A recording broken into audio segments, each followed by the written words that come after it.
Hello and welcome to the 301 Note-Taking Screencast. My name's Ollie Johnson. I'm an Academic Skills Development Advisor at 301 Centre for Student Skills and Development. This screencast is designed to give you the skills and techniques that you need to take effective and organised notes. It's something that's worth getting on top of as early as possible in your degree course. The sooner that you start compiling an organised set of notes, the easier it will be when you have to come back to those notes in subsequent weeks and months when you're preparing for assessments, assignments and exams. To make the most of this screencast, you will need a notepad and a pen, and you'll need some reading for your course, or you can choose to practice the techniques next time you go to a lecture. When you see this icon, that's a chance for you to pause the screencast and have a go at practicing the techniques that we've gone over. On completion of this screencast, you will be able to understand the importance of active and framed listening. So really making the most of your time in lectures to get everything that you can out of what the speaker is saying. You will develop some simple strategies to make your notes more effective, and finally, we'll have a look at applying the Cornell note-taking technique to your own work as a really effective method for organising your notes. So first of all, we'll have a look at some simple listening techniques. We're going to break these techniques down into active and framed listening. So active listening, first of all, is a process that helps you to engage with the speaker and what they're trying to communicate. And this involves a really focused awareness of the words and the message. So what is the speaker trying to say? How does this link with what I already know? And in order to do this, it's important to remain open-minded, to avoid being judgmental. You may find that there are things that you find out over the course of a lecture that you're not expecting. You may find that your own opinions are challenged by the content of the lecture. And as part of the active listening process, you can try to paraphrase information in your own words in your notes. So this process of filtering and turning the lecture content into your own words is a really important part of the note-taking process and the process by which you'll form memories based on the lecture content. Framed listening, on the other hand, is a technique that helps you to make the most of the lecture content. And you can do this by gaining a basic understanding of a topic before a lecture. Now, this is something that will make it much easier to focus on specific information during a lecture. So this might involve doing some preliminary reading, some preliminary basic research. This will give you a chance to think about some of the challenging areas in advance. Then you can go into the lecture and use it to clarify those areas that you're perhaps not certain about. So this is a process by which the lecture is being used to consolidate the preparatory reading that you're doing. By making a stronger connection between the reading that you're doing outside of classes and the material that you're listening to inside classes, you will be forming stronger connections in your memory, and most importantly, you'll be able to get a deeper level of understanding out of the lecture than you would if you're going in cold. Okay, so we'll move on now to look at some important note-taking strategies, some ways to organise your notes. First of all, I'd like you to just think about what your notes currently look like. So if you think back to previous experiences of taking notes, are your notes a scribbled mess? Do they have lots of crossings out? Do they have lots of doodling? Do you have an organised approach to your notes? Do you structure them line by line, or do you fill in a sort of blank page on an ad hoc basis? There are lots of approaches to taking notes, and there are no right or wrong answers. It's very much a case of experimenting and finding out what works for you. So effective note-taking will be a way to organise your thinking in written form.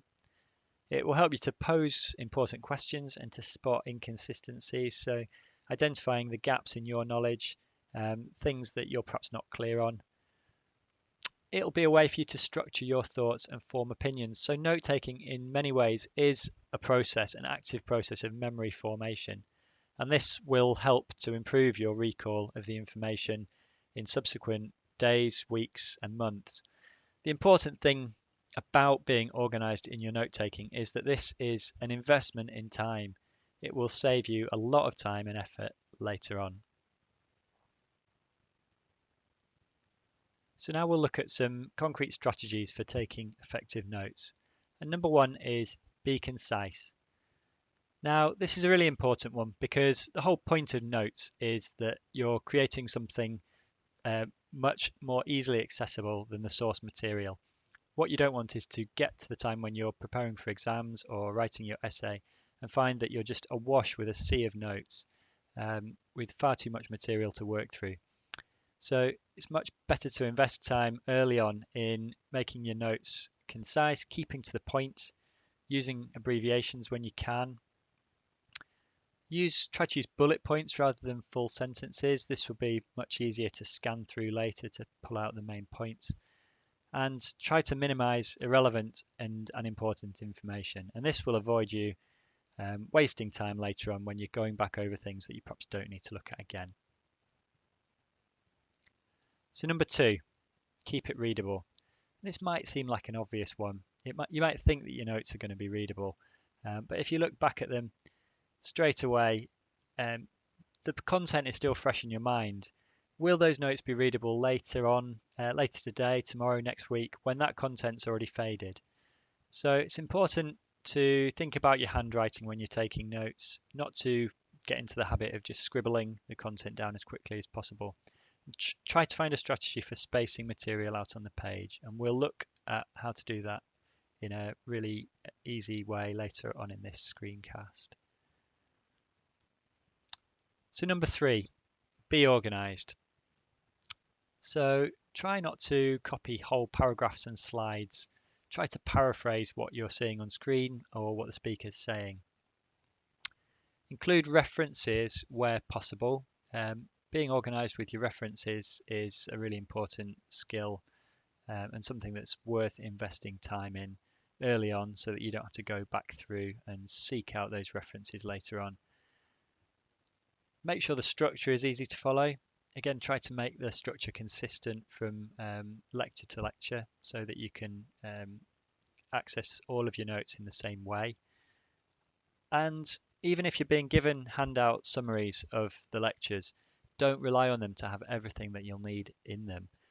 Add to them with your own notes, annotate the handouts if you want, but make sure that you're creating something extra, finding ways to make those handouts more useful in the future. Okay, so we're going to move on now to look at the Cornell method for note-taking as a really well-established and effective way to organize notes to make them more usable in the future.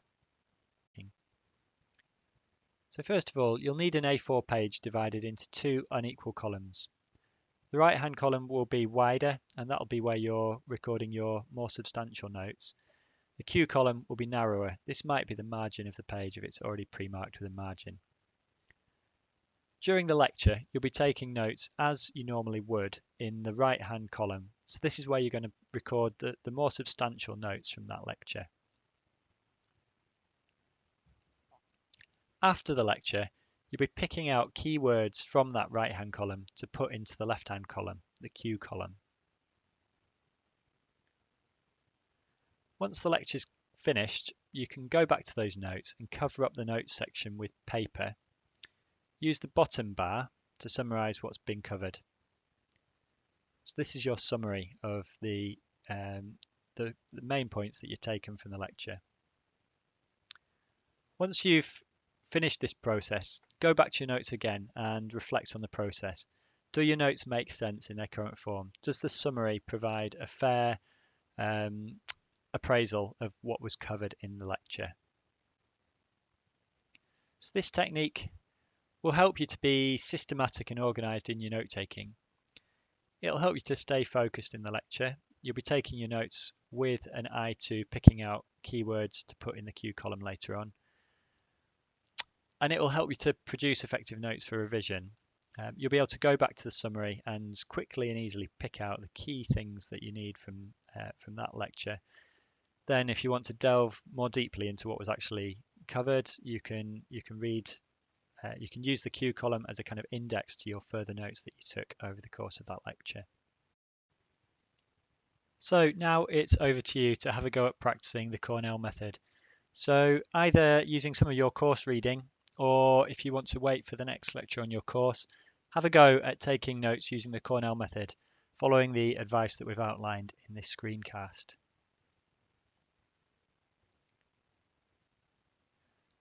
Once you've had a chance to do that, how did the Cornell method work for you? Did you find that it improved the usability of your notes? Most importantly, did you think that this would make your notes more usable when you go back to them in the future?